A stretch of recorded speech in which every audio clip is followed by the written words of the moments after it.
Si Manong Joy Joy nag-Super Saiyan dahil nakunyatan siya ni Goku. Eto namang si Goku nag-Beast Mode na din at pinadapa ang Vespa Pro Max ni Manong Joy Joy.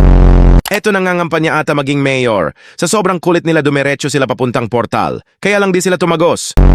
Eto naman si Ate Kumanan. At nang biglang may dumating na tirador ng single mom. At ayun nasapul niya si ate at sinabing kunin ko number mo. Eto malupit dumiretso si Alamat nang wala ng lingon-lingon. At ayun lumipad silang dalawa ng bebe niya. At di inaasahan bigla siyang nag-beast mode. At siya pa ang nagalit sa kalokohan niya at sinisi niya si Manong Driver. Eto namang si Idol nagpakita na parking skills. Talagang gitnang-gitna pa siya. Lagot ka tuloy kay JB Suarez niyan. Jeep na mayaman baka mo. Eto si Manong parang bump car lang na naglalaro. Nasa pool niya si Hyundai Stargazer at nadamay pa si Manong Joy Joy. Eto Honda Kick na pang malakasan. Bumirit ang Honda Kick at ayun nag-fly the butterfly sila ng tropa niya at tumagos sa ibang universe. Kung palakihan ng ulo di magpapatalo tong itim na sasakyan na to. Wala na nga siya sa linya, nakipagtitigan pa siya. Sige, ang galing nyo. May meeting ata ng tupad kaya sila nagkarambola dyan. Wala talagang bigayan at bahala na kung matraffic silang lahat. Eto isang vlogger nakatagpo ng isang jeep na pangkalawakan. Parang wala lang sa jeep na ito lahat ng pinaggagawa niya. Ang malupet inulit niya ulit na para bang hawak niya ang streets. Si Manong taxi driver nakakita lang ng babae bigla-bigla nang nag-cut. Talagang wala siyang pake, nag-go na nga at ang layo niya pinilit niya pa din para sa love at first sight niya. At ito naman isang vlogger ang tumaas ang BP. Paano ba naman dinaanan siya ng rumaragasang counterflow na jeep na pangdigmaan?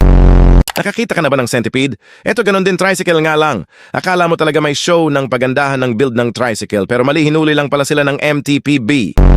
Iba din talaga dating pag naka-Raider ka. Biruin mo pwede pala sa NLEX yan. Iba din talaga ang lakas at tikas ng Raider FI. Nag-i-emote ata driver netong Vios. Nalaman natin niya na si Mrs. sumama na sa naka-pickup. Nagpa-sound trip tuloy siya ng Nandito Ako by Arthur Neri. Ang dadaya naman nito, pag kami ticket pag sa inyo may excuse, para mong sinabing 2 + 2 = 4, baka GTA Pinas kasi yan by Bugoy na Pilay. Ang angas nitong mga e-bike na to. Ngayon lang ako nakakita ng kumakarera na e-bike, malaki siguro pustahan ng mga to. Kung ako papapustahin, doon ako pupusta sa kung sino man unang matapilok ang e-bike. Sino nakaisip nito? Kung sino man nakaisip na lagyan ng humps tong highway na to ang galing mo. Napalipad mo si Kuya at na-experience niya na maging si Harry Potter. Eto may gangwar ata ng Team Malunggay Pandesal. Talagang sinakop nila ang streets na parang mga mafia lang. Hulaga! Nagulat ka ba? Si Foreman iba na naman pinatrabaho, kawawa tuloy yung naka-blue, ginamitan niya ng 100% lakas. Panis kayo dito kay Kuya. May pailaw-ilaw sa bandang tambutso para pagsusubukan mo daw siyang unahan, gagamitan kanya ng flash grenade na siguradong mabubulag ka. Napanood nyo na ba yung Mr. Bean Holiday? Yung pumara siya ng motor na sobrang bagal? Eto ganun din, e-bike nga lang. Talagang gitnang-gitna si Idol at sinusundan niya talaga ang linya sa gitna. Eto isang truck na balagbag na nag-ala Aquaman sa baha. Nagmistulang tsunami ang baha at sa di inaasahan yung Vios sa likod biglang inalon-alon. Maiba naman tayo, mabibilib ka sa pickup na to. Biruin mo pwede palang panghatak ng truck yan. Kumbaga si Gagamboy, hinatak niya lang si Superman ng ganon-ganon lang.